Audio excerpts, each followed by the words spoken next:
Fala aí galera, tudo bem? Um bom dia, uma boa tarde, uma boa noite para vocês. E vamos lá na nossa aula aí de cuidador de idosos. Hoje a gente vai estar falando sobre a avaliação do adulto idoso. Quando a gente fala sobre avaliação, pessoal, a gente fala da forma de estimar as condições de saúde e de doença do adulto idoso, de forma súbita, com um plano, terapêutico aí singular, abordando, tanto a questão de tipos de avaliação, avaliação global e avaliação multi, que a gente vai abordar daqui a pouquinho. E aí a gente fala sobre tipos de avaliação, pessoal. A avaliação sempre tem que ser uma avaliação individual, né? Tendo em vista aí a questão de anamnese do idoso e o exame físico. Quando a gente fala de avaliação sociofamiliar, a gente também questiona a questão dos familiares que faz parte da relação do idoso, né? E a interação nas comunidades e a utilização também de redes de suporte aí do idoso. Pensando também na avaliação cognitiva, né?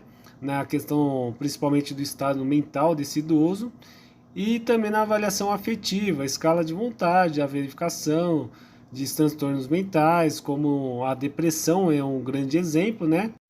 E também a avaliação de outras dimensões, como a questão nutricional, saúde bucal, força física, dentre outros, tá certo, pessoal?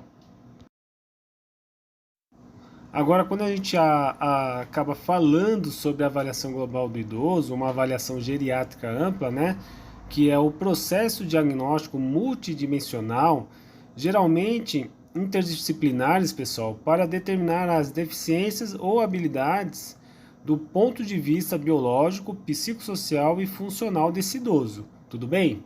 E dentro disso daí a gente denomina uma questão ampla aí, por fazer uma parte generalista, né, uma parte aí global dessa abordagem com o idoso. Essa avaliação, a gente pensa em três dimensões do completo estado de bem-estar desse idoso, tudo bem? Mas, professor, por que qualificar esse idoso? Não é por que avaliar esse idoso? Quando a gente fala de avaliação desse idoso, a gente pensa o quê? Que vai ocorrer uma avaliação médica padrão, né? Dentre as falhas de detecções dos problemas previamente levantados, né, da população idosa aí, como os 5 Is que a gente fala, de estabilidade cerebral, imobilidade, instabilidade postural, incontinência e iatrogenias, né? Então a gente começa a pensar num quesito amplo aí. E o principal objeto da AGA, né, é como uma participação de uma equipe multidisciplinar, a gente acaba apontando as situações precocemente desse paciente. E acaba também qualificando, né, estabelecendo condutas terapêuticas adequadas para esse paciente. Esse é o grande objetivo, tá certo? Partindo desse princípio também, a gente tem que pensar que as áreas a serem analisadas incluem, né, a detecção de doenças crônicas, das funções físicas, mentais e das condições sociais familiares. Então isso é de extrema importância a gente analisar. Para quê? Para uma avaliação multidimensional rápida nesse idoso, pensando da seguinte forma, que é um instrumento, né, para a gente utilizar de funções que visa a prevenção e a promoção de saúde da pessoa idosa. Isso a gente conta com vocês, cuidadores de idosos, né? Pensando o que nessa pessoa? Que é a questão de instrumento muito importante, né? Sensível nos campos de visão, audição, incontinência, humor, depressão, cognição e memória, atividade de vida diária desse indivíduo, né?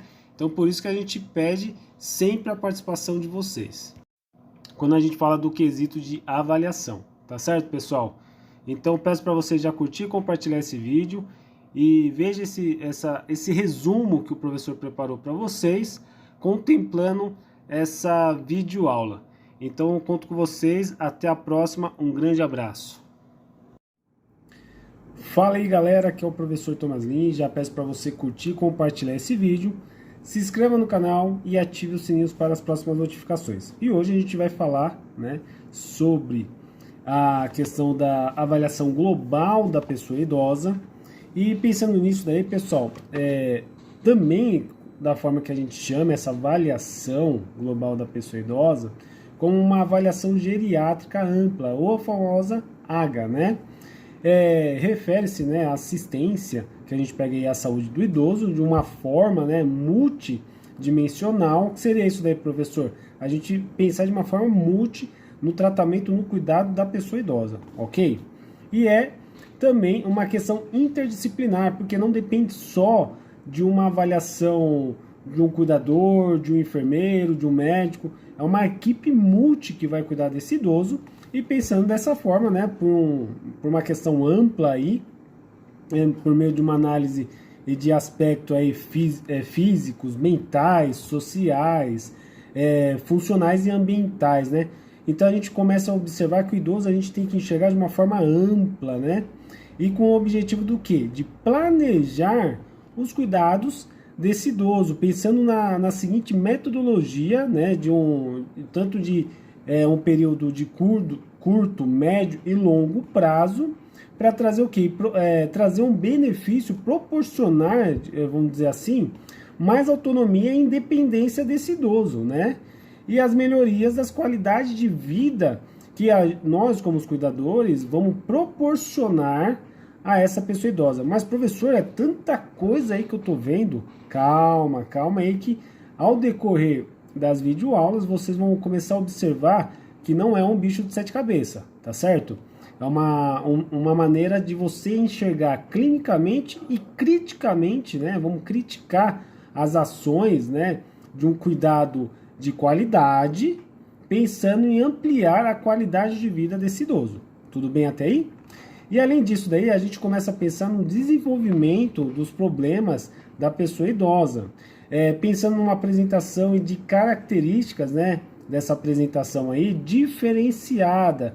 Por quê, professor? Porque a gente tem que observar que a pessoa idosa, como a gente falou na aula passada, é acima de 60 anos, né? Mas a gente vai pegar aí um público de várias faixas etárias, né? E assim a gente começa a pensar em um senso comum, que cada fase etária, né, faixa etária, vamos dizer, cada faixa etária, a gente pensa aí em uma evolução patológica desse paciente, desse idoso, tudo bem? E também a gente pensa em a questão de costumes, também a gente vai abordar nesses costumes uma questão muito crítica que a gente observa, pessoal, que é a questão de polifarmacos. Esse negócio de polifarmacos é complicado. Além também, como a gente vai lidar com doenças crônicas e também manter a atividade desse idoso mediante as mudanças que vai ocorrer durante a vida dele nesse período de envelhecimento, tá certo? Tanto a questão funcional, que a gente sabe que acaba diminuindo, a questão cognitiva, e apresentando também alguns sinais e sintomas que é decorrente da terceira idade, principalmente a famosa algia, as dores desse idoso, né? Ou aquele famoso mal-estar, né? Aquela inquietação, aquelas famosas quedas da própria altura, né? Que o idoso acaba sofrendo, ou também a piora da qualidade do sono desse idoso.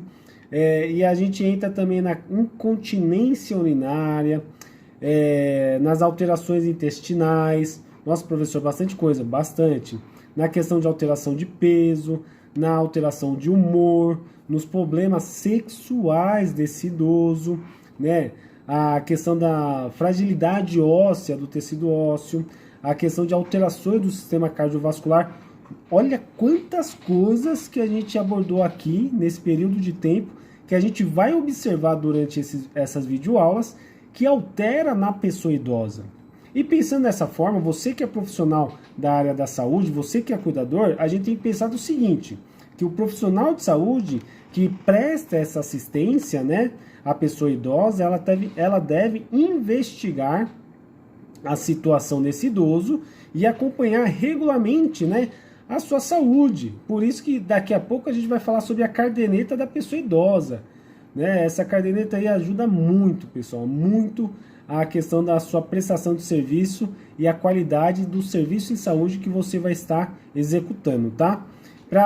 E além disso, daí para quê? Qual que é a finalidade? Para a gente identificar precocemente os problemas desse idoso, E promover, que eu acho que é o básico do básico, você que é cuidador de idoso, promover saúde. Exatamente, promover saúde e prevenir doenças, né, ou desenvolver prevenir as complicações desse paciente, desse idoso. Então é de extrema importância a gente poder analisar essa situação, tá? Além disso daí, a frequência e a complexidade dessa avaliação, ela depende das suas condições de saúde dessa pessoa idosa, além também da visão crítica e clínica de você, cuidador. Porque você, como profissional da área da saúde, você deve enxergar e realizar, né, avaliações periódicas com esse idoso. Tudo bem? Porque em cima disso a gente começa a avaliar três quesitos importantes para a pessoa idosa. Três. Eu vou falar o primeiro aqui, que é o equilíbrio, a mobilidade e o risco de queda. Esse é o primeiro. Dentro disso daí a gente vai ver o que existe alterações. Quando a gente fala de equilíbrio, mobilidade e risco de queda, a gente está falando de alterações como qual, professor? A função cognitiva, as condições emocionais desse idoso e também as deficiências sensoriais. Ao decorrer da aula, eu vou estar falando para vocês cada definição, que é de extrema importância. Além disso daí, a gente vai para o segundo, que é o que? As condições ambientais no local da moradia. Porque a moradia, ela também vai impactar no cuidado com o idoso. Em cima disso, a gente observa a sua capacitação, né, ou capacidade funcional, além do estado de risco nutricional desse idoso e a morbidade, né? Essa morbidade desse idoso aí, a gente acaba observando também.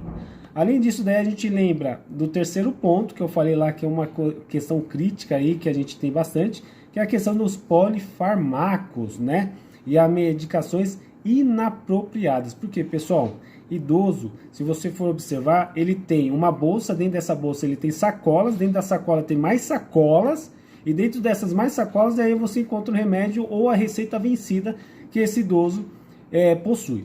Além disso, daí a gente começa a observar dessa polifarmácia que ele fica preocupado com a questão da sexualidade, além disso, do suporte familiar e social e das vacinações. A gente tem que lembrar que o idoso também toma vacina, né? Mas a carteirinha de vacinação do idoso, nas próximas aulas a gente vai estar abordando. Beleza, pessoal? Nesse quesito aqui, não perca as próximas videoaulas, que é de extrema importância e você vai gostar muito. Por isso que eu peço para você, curte e compartilha nosso vídeo, se inscreva no canal e ative os sininhos para as próximas notificações. Eu sou o professor Thomas Lins e te conto na próxima aula. Até lá!